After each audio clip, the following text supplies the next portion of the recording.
নমস্কার বন্ধুরা, তোমরা সবাই কেমন আছো? আশা করছি তোমরা সবাই খুব ভালো আছো। তো আজকে না গুড মর্নিং বা শুভ সকাল বলবো না, কারণ না এখন গুড মর্নিংও না শুভ সকালও বলার সময় না।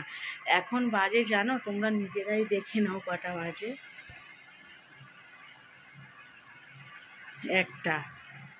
একটা বাজতে 15 মিনিট বাকি। তো এখন থেকে আমি ব্লগটা শুরু করছি, সবাই প্রথম থেকে শেষ পর্যন্ত দেখার অনুরোধ রইল। তো জানো, ব্লগ শুরু করার না মানসিকতাটা আমার মধ্যে আজকে ছিল না, জানো তো। তোমরা আমাকে দেখেই বুঝতে পারছো। তো আমার স্নানও হয়ে গিয়েছে, কিন্তু দেখো আমার কি অবস্থা। সত্যিই আমার ভাগ্যটা হয়তো খারাপ, এভাবে আমাকে জীবনটা চালিয়ে যেতে হবে।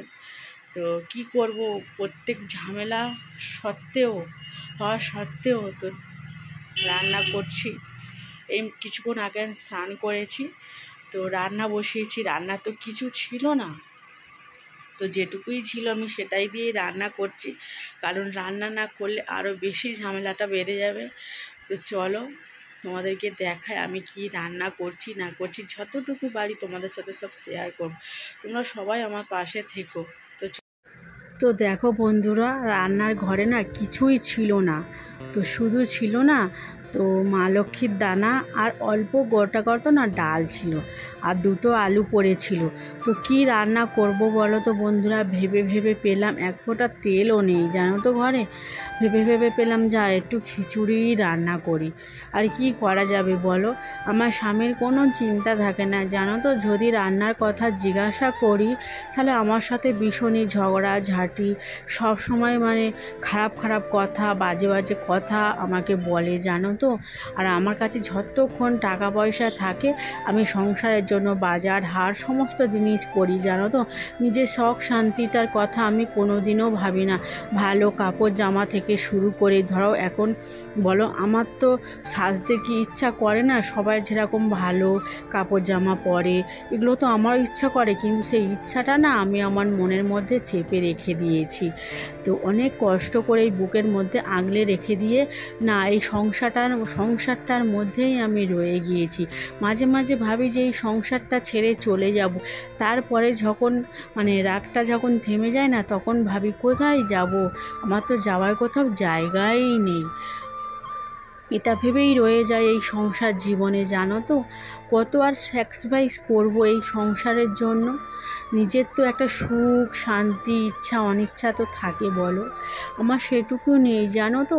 আমার অনেক লোকের দেখি না খুব কষ্ট হয় যে তারা সংসার জীবনে এত সুন্দর হ্যাপি আছে, কেন আমি আমার সংসার জীবনে একটুকুনিও হ্যাপি হতে পারি না, জানো তো। আজ 2 দিন ধরে আমার স্বামী আমার সঙ্গে প্রচণ্ড ঝগড়াঝাঁটি শুরু করে দিয়েছে। মানে শুধু মানে কোনো যে আমি যে অন্যায় বড় করেছি যে এর জন্য আমাকে কথা শুনতে হচ্ছে, কিন্তু এটাই নাই, জানো তো। ও না কারোকে কোনো জিনিস না দিলে আমার সাথে ঝগড়া করে, সংসারে রান্নার কথা জিজ্ঞাসা করলে ঝগড়া করে। তো কি করব বলো, আমি যেমন পারি সেরকম এনে রান্না করি, কিন্তু ও কোনো দিনও বলে না যে আজকের এই রান্না কর, আজকে ওই রান্না কর। এগুলো কিন্তু ওর মধ্যে একদমই থাকে না।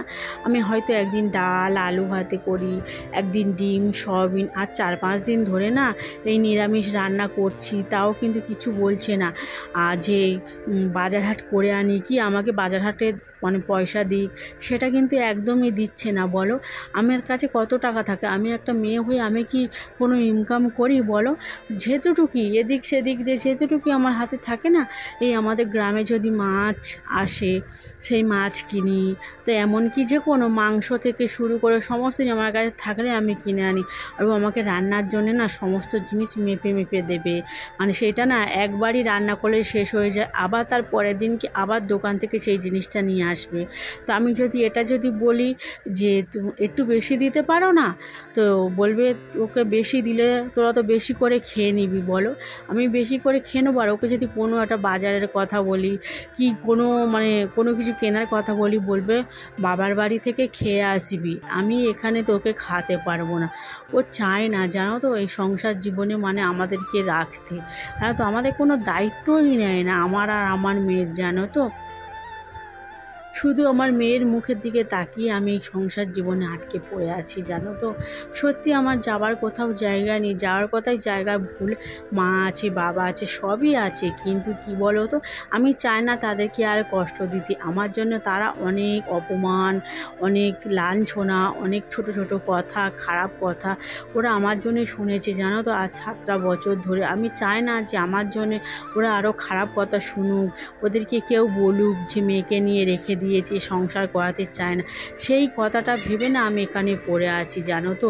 গ্রামেই শ্বশুরবাড়ি, গ্রামেই বাপের বাড়ি। ধরো আমিই ভুল করেছি, তো সেই ভুলের মাসুল আমাকে, যতদিন আমি বেঁচে থাকবো ততদিন এই ভুলের মাসুল আমাকে গুনে যেতে হবে, জানো তো। এই সামনে পুজো এসেছে, কোনো দিন আমাকে আমার স্বামী একটা শাড়ি বলো, একটা কসমেটিক কিছু জিনিস বলো, কোনো বছর এগুলো না, একটা ভালো জুতো বলো না গো। আমি যে জুতোটা পায়ে দেখো পরে আছি, সামান্য 40 টাকা দিয়ে কিনেছি, জানো তো।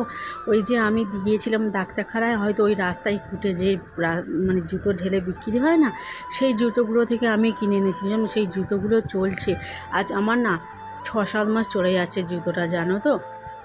তো দেখো আমাকে কিছু না বলেই ফুচকানে বের হয়ে চলে যাচ্ছে, একবারে জিজ্ঞাসা করলোই না। তো যাই হোক, দেখো তারপর ও চলে যাওয়ার পরে দেখো দাবাটা পরিষ্কার করে ঝাঁট দিয়ে নিচ্ছি। দাবার ওপরে আলুর খোসা পড়ে আছে, সেগুলো গুঁড়িয়ে ভালো করে পরিষ্কার করছে। আর রাজুর জন্য না খেলা করছে, একা একাই খেলা করছে।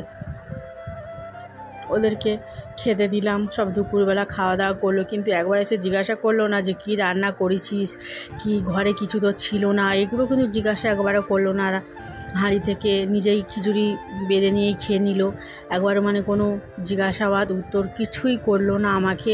তো যাই হোক, দেখো মানুষ সোনা দানা, ঘর বাড়ি, টাকা পয়সা নেই, এগুলোই কিন্তু খুশি হয় না। তো এগুলো আমি চাই না। আমি শুধু চেয়েছিলাম, জানো, শ্বশুর বাড়িতে একটা শাশুড়ি, তো সে মার মতন আমাকে ভালোবাসবে, শ্বশুর মশাই আমাকে মেয়ের মতন ভালোবাসবে, তাদেরকেও আমি ভালোবাসবো। আর একটা ছোট্ট ঘর হবে, সুখে শান্তিতে যেন আমরা ভালোভাবে মানে জীবনটা কাটাতে পারি। কিন্তু এটা আমার স্বপ্নে একদমই ছিল না, এটা আমার ভুল ধারণা ছিল, জানো তো। আমার মা আমাকে অনেক করে বারণ করেছিল, তুই যাস না, ওদের মতন বাড়িতে যাস না। কিন্তু কি বলো, তখন আমার মা বাবার কথা আমার কাছে খারাপ লেগেছিল, জানো তো। তখন আমার যাকে ভালোবেসেছি সেটাই ঠিক ছিল, সে তার হাত ধরে বাড়ি থেকে বেরিয়ে চলে গিয়েছিলাম, জানো তো। আমি বুঝতেও পারিনি, হয়তো ভেবেছিলাম তার সাথে সারা জীবন সুখে শান্তিতে থাকবো। আর এখন সেই মানুষটা আমাকে অবহেলা করছে, জানো তো। হয়তো ও আমার থেকে ভালো, সুন্দর, আমি হয়তো খারাপ, তার জন্য হয়তো আমার ওপর মানে রাগ অভিমান সব সময়, যাতে আমি বাড়ি থেকে চলে যাই। কিন্তু দেখো তাও আমি যাচ্ছি না, এই আগড়েই ঘর বাড়িটাই পড়ে আছি।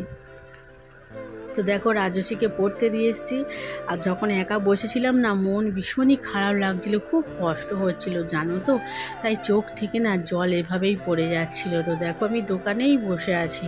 দেখো এখন রাজস্বী সোনা স্কুল পড়তে থেকে চলে এসছে, আর সোনামা দেখো আমাকে কত সুন্দর করে হাসাচ্ছে, রং দিয়ে দেখো হাতে, দেখো বলতেছে এটা শিব বাবা এঁকেছি, শিব বাবা এঁকে। দেখো কত খুশি, ওর খুশিতে আমিও খুশি, জানো তো। তো রাজস্বীকে দেখো কি খেতে দিয়েছি, দেখো ও বায়না করছিল একটু লাল চা খাওয়ার জন্য। তো দেখো একটা প্যারিস দিয়েছি আর ও চা খাচ্ছে। তো বন্ধুরা, ভিডিওটা যদি ভালো লাগে অবশ্যই লাইক কমেন্ট শেয়ার করে তোমাদের দিদি ভাইয়ের পাশে থেকো, আমাকে আশীর্বাদ করো আর যেন আমি এগিয়ে যেতে পারি। আর তোমরা আমার ভিডিওটা একটু বেশি বেশি করে শেয়ার করে দিও। তো টাটা, বাই বাই, সবাই ভালো থেকো, সুস্থ থেকো, গুড নাইট।